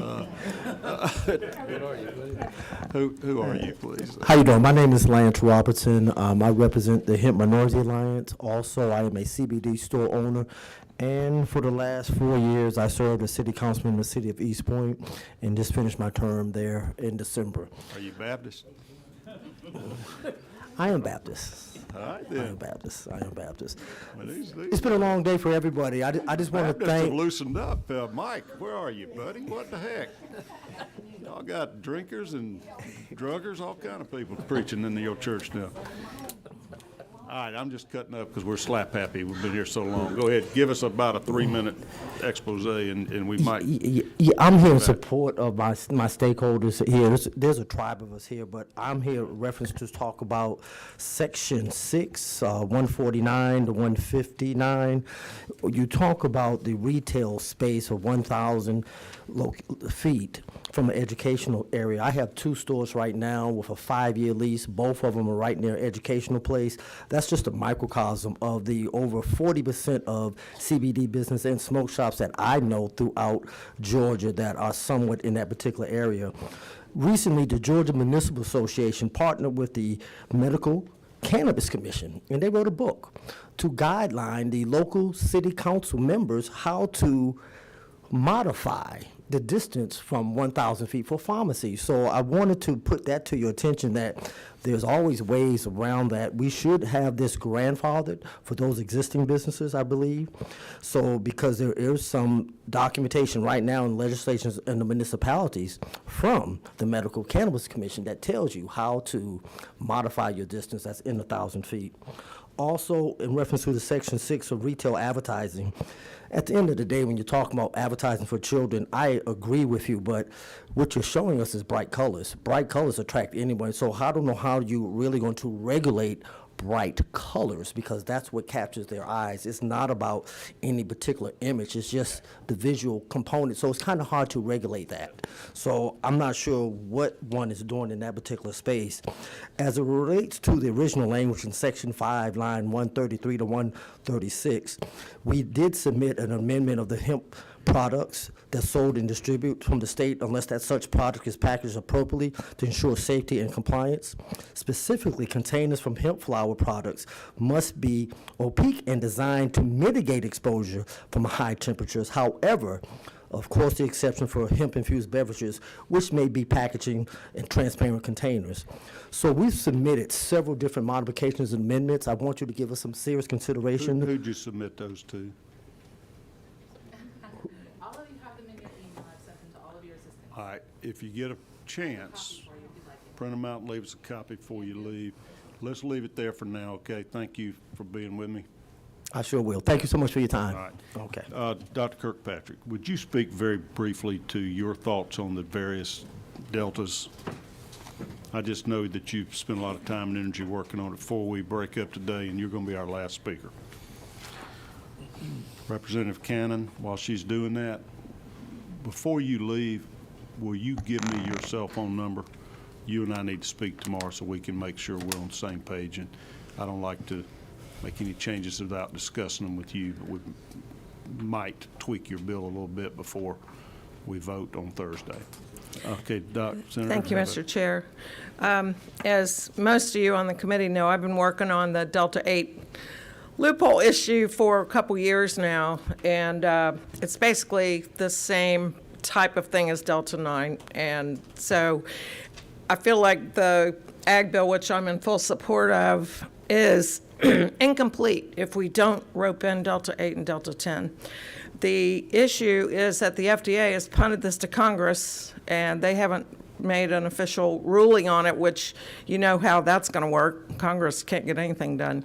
The biggest concern is a lot of these products, especially Delta 8 and Delta 10, are marketed to children, and so the bill covers that, but I'd like for the bill to be more comprehensive because there's harm. There are kids going to the emergency room, and there have been several warning letters sent out by the FDA, even though they have not officially ruled on the legality of the product. So you do have an amendment that we can talk about later, but it does include the isomers and esters of Delta 9, which is basically Delta 8 and Delta 10. And that's pretty much all it does. Do all of those, I don't even know how to use all y'all's medical terms, all those forms of the deltas get you high? I mean, do they have THC concentrations that can impair people? Yes, they can be psychoactive. Okay, depends on the amount, I presume. Exactly. Okay. All right. Thank you. Representative Cannon, what you got? We have one person that drove up from Florida. If he could have 3 minutes, Mr. Chairman. You got it. All right. Come on, Mr. Florida. Gators, chomp on us for a couple minutes here. Thank you, Chairman and committee members. Do appreciate the opportunity to speak here today. My name is J.D. McCormick, and I'm the chairman of the American Healthy Alternatives Association. Our association has worked tirelessly here in the great state of Georgia and all of your neighboring states to regulate the industry in such a way that allows good actors in the industry to seek capital investments and allows them to compete in a well-regulated marketplace. I want to highlight that I spoke in favor of 2 other hemp regulatory bills that came through this committee because the industry understands that a small cohort of out-of-state bad actors can change the perception of what really has been a Georgia-grown industry. We have worked closely with the Georgia Department of Agriculture to address many of our concerns with the original version of this bill. The department has been incredibly gracious and has worked on many of our concepts and language that will regulate the industry, do away with bad actors, and give a roadmap to continue to invest and grow in their businesses. We would fully support that language being voted out of this committee today. Striking a balance between consumer protection and industry growth is our association's top priority. In working with states like Kentucky, Tennessee, Alabama, Florida, North and South Carolina, we believe that striking this balance is not only a possibility, but has been proven in many of those states and has produced a strong, well-regulated industry that is thriving. It is our hope that the language that leaves your committee today does just that. Thank you. Thank you. All right, for those listening, we plan to have one additional meeting. This is the only bill that's sort of dangling, but I have a new committee sub that has been prepared by Senator Lucas. That the subject matter is largely Medicaid expansion, and I promised him a hearing on that bill, and I intend to keep my promise. We're going to try to do that on Thursday morning. Mr. Pro Tem, we're going to need your help to make sure we don't gavel in until about noon or 1 o'clock on Thursday, because any bill to be on our Senate calendar before sine die, really we put ours on day 39, has to be out of committee before we gavel in on Thursday. We have this room reserved at 9 a.m. on Thursday morning, and I do not envision there would be any other subject matters on there other than perhaps conclusion of this bill or a committee sub for it. And the floor will be Senator Lucas's on the issue of Medicaid expansion. So I appreciate everybody's patience and time with us today as we're getting to the final lap or two here. Keep your energy up and keep your smiles on your faces. No, you don't need to. Thank you. We're adjourned.